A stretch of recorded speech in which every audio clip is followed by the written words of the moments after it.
Part of that plan, of course, is to induce the gradual surrender of American sovereignty, piece by piece and step by step, to various international organizations, of which the United Nations is the outstanding but far from the only example.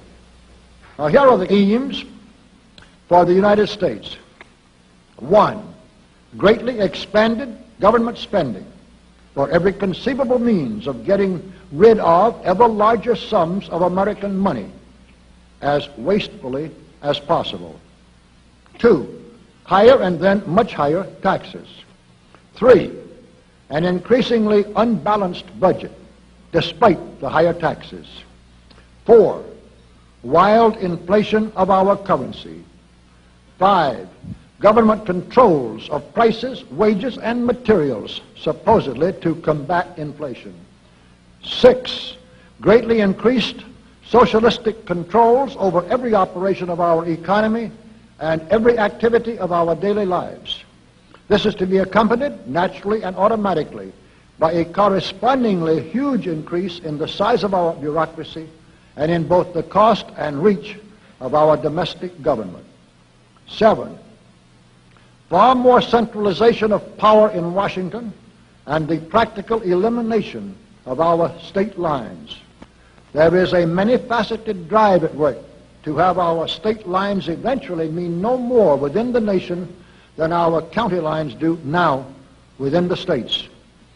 8, the steady advance of federal aid to and control over our educational system, leading to complete federalization of our public education.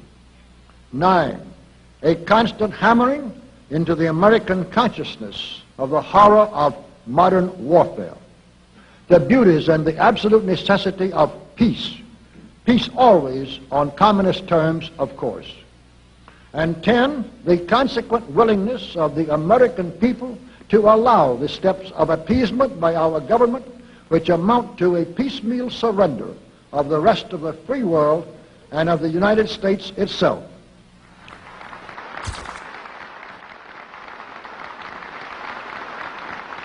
So brush the insider's dust out of your eyes, my friends, and the communist soap suds out of your brain, and ask yourselves in all honesty, what on earth is wrong with the United States simply minding its own business?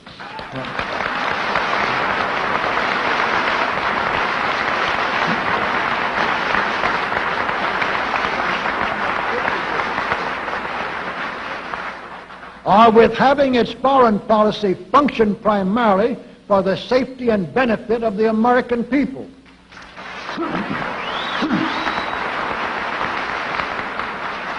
Which is exactly what we had done for the first 140 years of our existence as a nation, to the incredible advantage of ourselves and everybody else. Everybody, that is, except a numerically small clique of power-lusting conspirators who had somehow inflicted themselves on a gullible world. While we turn to a very brief summarization of what we hope the John Birch Society will help and even sometimes lead the American people to accomplish during the next 15 years.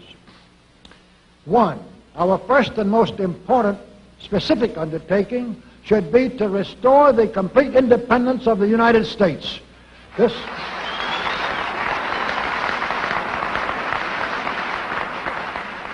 This includes our resolution to get us out of the United Nations and get the United Nations out of the United States.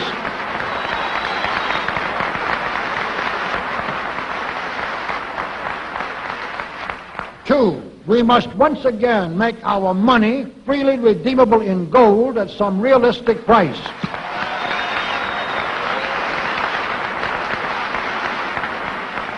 And we must take all practicable legislative steps to prevent a recurrence of the enormous thievery and other subversive crimes that have been perpetrated on the American people through a contrived inflation by every president from Franklin Roosevelt through Richard Nixon. 3, we should reduce the number of government bureaus, of government civilian employees, and the whole quantity of government by at least 50%.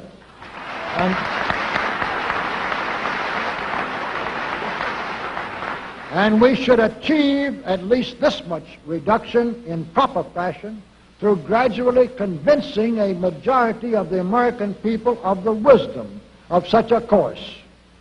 4, we should withdraw all American troops from every spot on earth that is not American soil, except when and where such troops may be required as decided by Congress to protect American lives and property from criminal vandalism.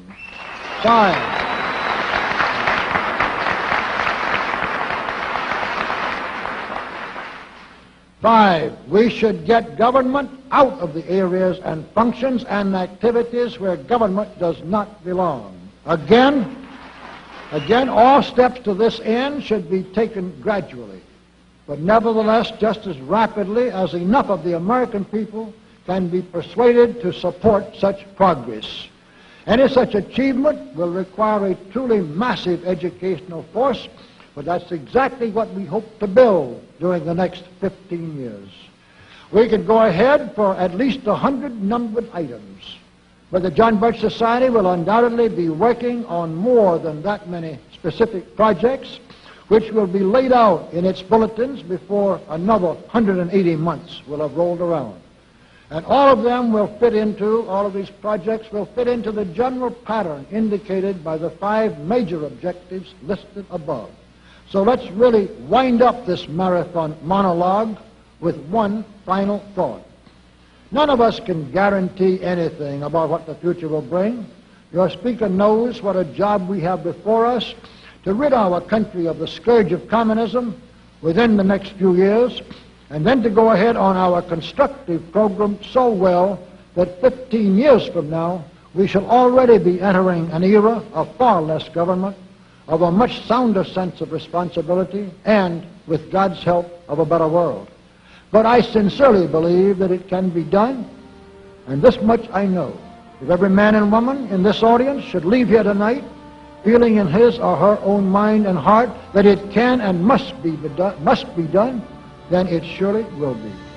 And so, all of you patriots of good character, good conscience, and noble ideals, whom we can reach with the filmed version of this speech in 1,000 other audiences, it is with a great deal of confidence and energizing will to win that we invite you to join us in our epic undertaking.